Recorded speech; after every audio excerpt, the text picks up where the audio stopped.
Bismillahirrahmanirrahim. Assalamualaikum warahmatullahi wabarakatuh.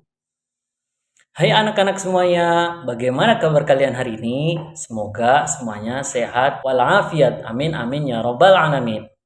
Perkenalkan, nama saya Hikmatur Rahim, kelas B15, mahasiswa PJJ PAI Syekh Nurjati Cirebon. Pada kesempatan kali ini, kita akan bersama-sama belajar pendidikan agama Islam. Yaitu materi yang akan saya bawakan adalah akhlak mulia Nabi Muhammad SAW, tauladan sepanjang zaman. Kalian pasti sudah tahu kan, Nabi Muhammad adalah Nabi yang terakhir, Nabi penutup zaman. Nabi Muhammad memiliki sifat-sifat terpuji, contoh terbaik bagi kita dalam hal akhlak.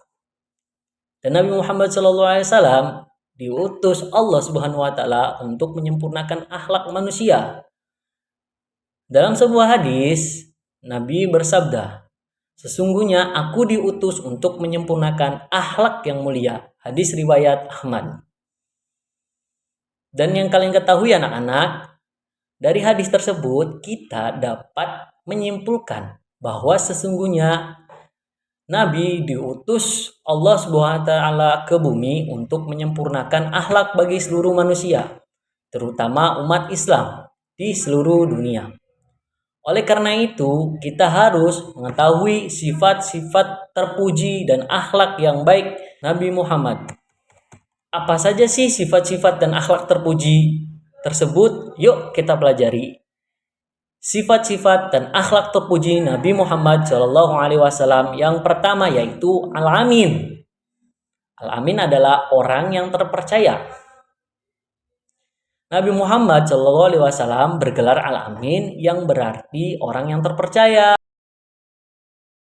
Kejujuran, keteladanan, dan sikap amanah beliau sudah dikenal sejak muda. Bahkan dalam urusan bisnis dan muamalah, beliau selalu jujur.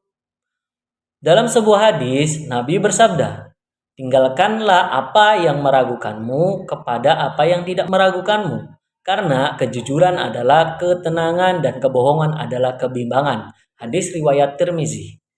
Karena sifatnya tersebut yang membuat umatnya terkagum-kagum terhadap beliau. Selain itu, Nabi juga dikenal sebagai sosok yang pemaaf dan penyabar. Salah satu contoh adalah ketika beliau dianiaya oleh penduduk Taif. Meskipun beliau disakiti, dilempari batu dan dihina, Nabi tetap memilih untuk memaafkan mereka dan mendoakan kebaikan bagi mereka. Meskipun malaikat menawarkan untuk membalas perbuatan mereka, dalam sebuah hadis, Nabi bersabda, "Tidaklah seorang hamba memberi maaf, melainkan Allah akan menambah kemuliaan kepadanya." Hadis riwayat Muslim. Hal ini anak-anak mengajarkan kita untuk selalu sabar dan mudah memaafkan jika ada salah dari teman-teman kita. Nah, lanjut yang ketiga adalah Nabi mempunyai sifat penyayang kepada anak-anak maupun hewan. Beliau selalu bersikap lembut kepada anak-anak dan menyayangi mereka. Ada kisah ketika beliau menegur seseorang yang mengambil anak burung dari sarangnya karena induk burung itu tampak sangat gelisah. Nabi mengajarkan bahwa kita harus peduli dan sayang terhadap semua makhluk. Nabi Muhammad bersabda, "Orang-orang yang penyayang akan disayang oleh Yang Maha Penyayang. Sayangilah yang ada di bumi, niscaya kalian akan disayangi oleh yang di langit." Hadis riwayat Tirmizi. Jadi Nabi Muhammad adalah sosok penyayang bukan kepada manusia saja, tapi pada hewan juga. Dan keempat adalah Nabi Muhammad sangat rendah hati. Meskipun beliau adalah pemimpin umat Islam, beliau tidak pernah merasa lebih tinggi dari orang lain loh. Dalam perang Khandaq, misalnya, Nabi turut menggali parit bersama para sahabat, menunjukkan sikap rendah hati dan tawadhu.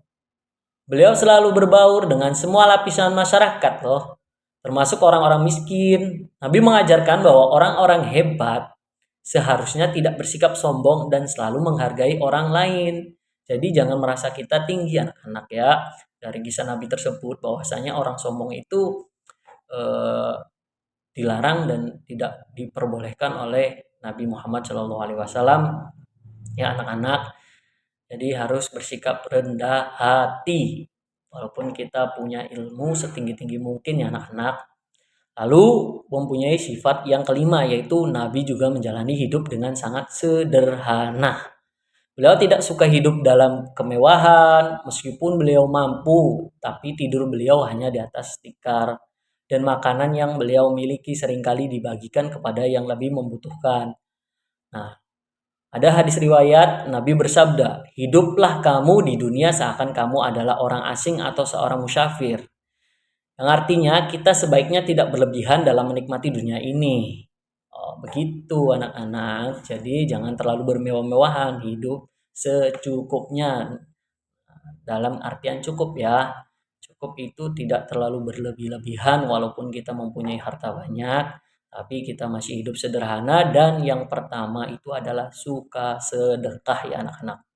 Nah, bagaimana anak-anak sekalian? Sudah tahu kan sifat-sifat terpuji Rasulullah? Dari akhlak Nabi Muhammad SAW kita belajar banyak hal seperti kejujuran, pemaaf, penyayang, rendah hati, sabar, dan sederhana.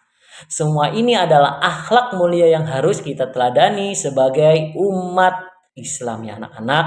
Akhlak yang baik tidak hanya membuat kita disukai oleh orang lain, tetapi juga mendekatkan diri kita kepada Allah Subhanahu wa Ta'ala. Jadi, mulai dari sekarang, mari kita bersama-sama jadikan sifat terpuji Nabi Muhammad SAW sebagai suri tauladan di kehidupan kita agar kita menjadi pribadi yang lebih baik. Semoga kita semua bisa meneladani akhlak Nabi Muhammad SAW dalam kehidupan sehari-hari. Sampai jumpa pada pembelajaran berikutnya ya anak-anak. Saya akhiri. Allahumma fiq illa aqwami thoriq. Wassalamualaikum warahmatullahi wabarakatuh.